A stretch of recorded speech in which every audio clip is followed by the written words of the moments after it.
ಬಿಡದಿಯ ರೈತರು ಒಂದು 100 ಜನ ನನ್ನನ್ನು ಬಂದಿದ್ರು, ಕೆಲವು ಪ್ರತಿನಿಧಿಗಳು ಬಂದಿದ್ರು, ಕೆಲವರೆಲ್ಲ ಹೊರಗಡೆ ಇದ್ದಾರೆ. ಅವ್ರ ಉದ್ದೇಶ ಕೆಲವು ಹಳ್ಳಿಗಳನ್ನು ನೋಟಿಫಿಕೇಶನ್ ಮಾಡಿಲ್ಲ, ಫೈನಲ್ ನೋಟಿಫಿಕೇಶನ್ ಮಾಡಿಬಿಡಿ ನಾವು ಕೆಲವು ನಮ್ಮ ಸಮಸ್ಯೆ ಇದೆ, ನಾವು ಹಣನ ತೆಗೆದುಕೊಳ್ತೀವಿ, ಒಳ್ಳೆ ಪರಿಹಾರ ಕೊಡ್ತಾ ಇದ್ದೀವಿ, ಆದಷ್ಟು ಕೆಲವರು ಜಮೀನು ಉಳಿಸ್ಕೊಳ್ತೀವಿ, ನಾವು 50% ಜಮೀನು ಕೂಡ ನಾವು ಉಳಿಸ್ಕೊಳ್ತೀವಿ. ಸೊ ನಮಗೆ ನಮ್ಮ ಹೆಸರುಗಳು ನೋಟಿಫಿಕೇಶನ್ ಆಗಿಲ್ಲದ್ರಿಂದ ನಾವು ಹಣ ತೆಗೆದುಕೊಳ್ಳೋಕ್ಕಾಗ್ತಾಯಿಲ್ಲ, ದಯವಿಟ್ಟು ಮಾಡಿ, ನಾವೆಲ್ಲ ಸಿದ್ಧತೆ ಇದ್ದೀವಿ ಅಂತೇಳಿ ಅವರ ಅಭಿಪ್ರಾಯನ ವ್ಯಕ್ತಪಡಿಸಿದ್ದಾರೆ. ಸೊ 200-250 ಜನ ರೈತರು ಕೂಡ ಬಂದಿದ್ದಾರೆ. ಖಂಡಿತ ಅವರಿಗೆ ನಾನು ನಮ್ಮ ಆಫೀಸರ್ಸ್ಗೆ ತಿಳಿಸಿ ಇನ್ನು ಯಾವ್ಯಾವ ಊರು ಉಳ್ಕೊಂಡಿದೆ ಅವನ್ನೆಲ್ಲ ನೋಟಿಫಿಕೇಶನ್ ಮಾಡಿ ಯಾರು ಕೊಡ್ತಾರೆ ಅದನ್ನು ತೆಗೆದುಕೊಳ್ತೀವಿ, ಯಾರಿಗೂ ಬಲವಂತ ಮಾಡೋಕೆ ಎಲ್ಲ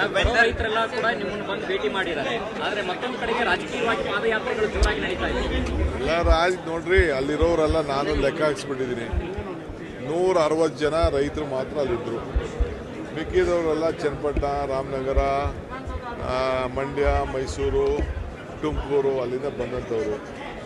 ನಾನು ರಾಜಕೀಯಕ್ಕೆ ಪಾಪ ಅವ್ರು ಮಾಡೋರು ಬೇಡ ಅನ್ನೋಕ್ಕಾಗ್ತದ? ಪ್ರಜಾಪ್ರಭುತ್ವ ವ್ಯವಸ್ಥೆಯಲ್ಲಿ ಹೋರಾಟ ಮಾಡಲಿ. ಇವತ್ತು ಪಾದಯಾತ್ರೆ ಮಾಡಿದ್ರು ನಾವೇನು ಬೇಡ ಅಂತ ಏನಿರ್ತದೆ, ದಿನಾ ಪಾದಯಾತ್ರೆ ಮಾಡಲಿ, ದಿನ ಹೋರಾಟ ಮಾಡಲಿ, ನಮಗೇನು ಅದಕ್ಕೆಲ್ಲ ನಾನು ಅವ್ರಿಗೆ ನಮ್ಮ ಪೊಲೀಸ್ ಆಫೀಸರ್ ಕೇಳಿದ್ದೀನಿ, ಎಲ್ಲ ಅವ್ರು ಎಷ್ಟು ಬೇಕಾದ್ರೂ ನಡೀಲಪ್ಪ ಬಿಟ್ಬಿಡಿ ಅವ್ರನ್ನ ಅಂತ ಹೇಳಿದ್ದೀನಿ.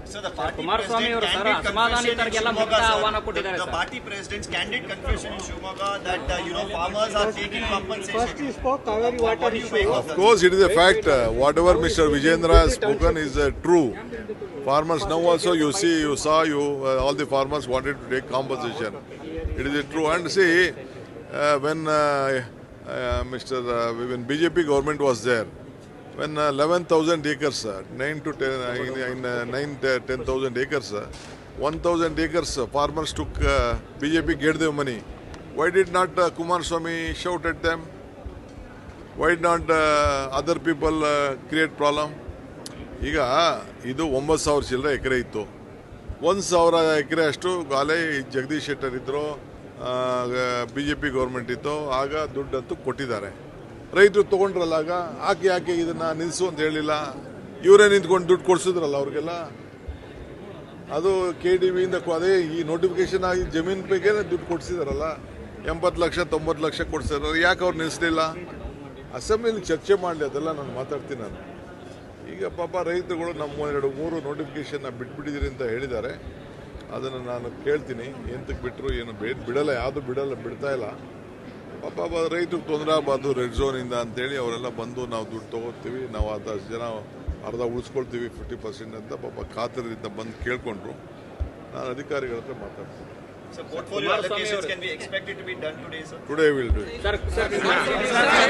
ಹೆಚ್ಚಿನ ವಿಡಿಯೋಗಳಿಗೆ ಪ್ರತಿಧ್ವನಿ ಯೂಟ್ಯೂಬ್ ಚಾನೆಲ್ ಸಬ್ಸ್ಕ್ರೈಬ್ ಮಾಡಿ, ಬೆಲ್ ಐಕಾನ್ ಕ್ಲಿಕ್ ಮಾಡಿ.